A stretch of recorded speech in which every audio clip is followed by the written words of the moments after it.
He was a psycho in the Flash TV series as well as being a psycho in the Flash comics. Hey guys, today I'll give you the comic book origins of Cicada. With Season 5 of The Flash now ended, I thought that I'd give you guys the origins of Season 5's Big Bad, Cicada. Even though, sorry, spoiler alert for this bit, even though in Season 5 there are two cicadas, one being a present day cicada, the other one being his niece from the future. But, either way, Cicada in the TV series is very different from how he is in the comics. For example, in the series his name is Orlin, but in the comics his name is David. But it turns out that in the comics, David was actually born in the 1800s. That's right, he was born all the way back then, and he's lasted till now. How, you ask? Well, David was a preacher at a church in the 1800s, but he was not a very nice guy, as he suffered with paranoia, and he even used to have violent outbursts, of which he beat his wife as well. But one day during a thunderstorm, he was struck by lightning. Not only that, but when he got struck by lightning, he had discovered he had the ability to steal life force from other people, extending his own.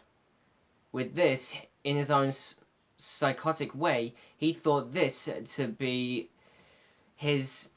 He thought that he had been chosen to live forever. And that is how Cicada has lasted this long. But later on, his wife actually ended up dying, and this took some effect on David. But not enough for him to grieve for a very long time. He ended up creating a cult and naming himself Cicada as the cult leader. But his cult actually lasted through all of these generations until he had started to hear of the Flash, but at this point it's Wally West, and he's protecting Keystone City, not Central City. Hearing about this, Cicada also heard about all the individuals that he had saved, and the fact that he used lightning as a way to run. He thought that the two of them were connected, and that those that Wally saved were actually a way for him to use. Since he discovered a way to bring his wife back from the dead, he thought that it would, and he also found out that it would take stealing the lives of so many people in order to bring her back. So he thought that he could use the people that Wally had saved and sacrifice them as a way to bring his wife back. I know, it's screwed up, it is extremely psychotic, I know, but still, that's what you do when you want someone back.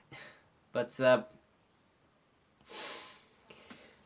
Cicada then sent out some of his cult followers, arming them with lightning bolt daggers, ones that were shaped like him, out to try and find Wally and bring him back so that Cicada can steal his power. Long story short, he was actually brought back to Cicada's sanctum, where all his little followers get together. But he was actually brought back because of Wally's ex-girlfriend, Magenta, helping them. So Cicada and Magenta put Wally into a containment cell in his sanctum.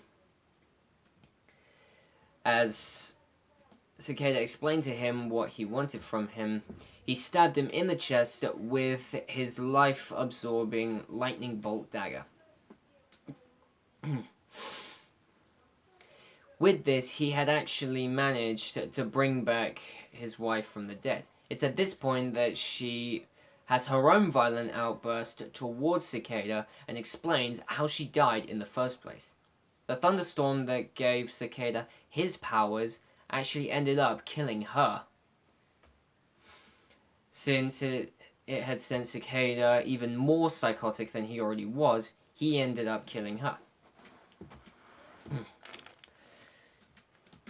At this point, the police have finally caught up with Cicada and the rest of his followers, but now he's having to fend off his wife, who is his reanimated wife, who is now trying to kill him as well, and trying to fight off the police. But eventually Wally gets free, and it basically gets a little weird at this point. So Cicada actually ends up kissing his reanimated wife on the mouth and drains the rest of her power and kills her again. As he thinks of himself as a saint, she actually says, "You're a monster, not a saint." So he ends up killing his wife, Elizabeth. That's her name, by the way, Elizabeth. He ends up killing her again. Wally then confronts Cicada about all that he's done and all the people he's killed, saying that you wanted to take people's life force and their energy. I have enough energy at my fingertips that I'm not using. You want all this power, don't you?